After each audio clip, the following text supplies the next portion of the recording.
मातृभूमि न्यूज, मातृभूमि की आवाज, मातृभूमि के लिए। સુરત શહેરમાં દારૂબંધીના કાયદાની ચુસ્ત અમલવારી ચાલી રહી છે, છતાં સમયાંતરે વિદેશી દારૂની હેરાફેરી થતી રહે છે। સુરત પોલીસ દ્વારા દારૂબંધીના નિયમોનું પાલન સુનિશ્ચિત કરવા માટે સતત પગલાં લેવાઈ રહ્યા છે, છતાં પણ વિદેશી દારૂના મોટા જથ્થા ઝડપાતા રહે છે। આ સમયે શહેરના વિવિધ પોલીસ સ્ટેશનો દ્વારા જપ્ત વિદેશી દારૂનો મોટો જથ્થો નાશ કરવામાં આવ્યો, જેમાં રૂપિયા 31.83 લાખથી વધુની વિદેશી દારૂની બોટલ્સનો સમાવેશ થાય છે। લાખો રૂપિયાના દારૂના જથ્થા પર રોલર ફેરવી દેવામાં આવ્યું હતું। વર્ષ 2024-25 દરમિયાન સુરત શહેરના ડીસીપી ઝોન 4 હેઠળ આવતા અઠવા, ઉમરા, પાંડેસરા, વેસુ, અલથાણ અને ખટોદરાથી પોલીસ સ્ટેશન દ્વારા 131 પ્રોહિબિશનના કેસો દાખલ કરવામાં આવ્યા। આ કેસોની તપાસ દરમિયાન અલગ અલગ સ્થળેથી અંદાજિત રૂપિયા 31,83,000થી વધુની કિંમતનો વિદેશી દારૂ ઝડપી લેવામાં આવ્યો। પાંડેસરા વિસ્તારમાં જપ્ત કરાયેલા આ દારૂનો કાયદેસર રીતે નાશ કરવામાં આવ્યો। દારૂના બોટલોના આ જથ્થાને ખુલ્લા મેદાનમાં લાવીને અધિકારીઓની હાજરીમાં રોલર ફેરવીને નાશ કરી દેવામાં આવ્યો। દારૂની નશાની કામગીરી દરમિયાન નશા આબકારી વિભાગના અધિકારીઓ, એસડીએમ, શહેર પોલીસ ઉચ્ચ અધિકારીઓ હાજર રહ્યા હતા।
आज जोन 4 विस्तार के 6 पुलिस स्टेशन अठवा, उमरा, वेसू, अलथाण, खटोदरा और पांडेसरा, इन 6 पुलिस स्टेशन का करीब 113 प्रोहिबिशन की केसेज है। उनका 31,65,000 रुपये का टोटल मुद्दामाल है, उसका नाश किया गया है। और इसमें जो होम डिपार्टमेंट का एस्टाब्लिश प्रोसीजर है उसके हिसाब से जो एरिया में लगते हुए दोनों एसडीएम श्री हैं, एसीपी श्री, आबकारी अधिकारी श्री, मामलादार श्री, इन सब को हाजिरी में, सरकारी पंचों की हाजिरी में सब जो प्रोसीजर है उसका वीडियो रिकॉर्डिंग करवाते हुए प्रॉपर प्रोसीजर फॉलो करते हुए मुद्दामाल का नाश किया गया। कितना मुद्दामाल का नाश कर दिया?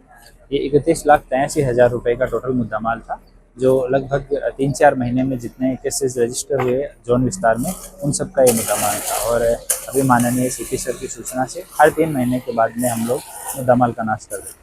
ખૂબ જ ટૂંકા સમયમાં માતૃભૂમિ ન્યૂઝ ઓટીટી પ્લેટફોર્મ અને મેગા સિટીમાં કેબલ નેટવર્ક સાથે જોડાઈ જશે, તો જોતા રહો માતૃભૂમિ ન્યૂઝ।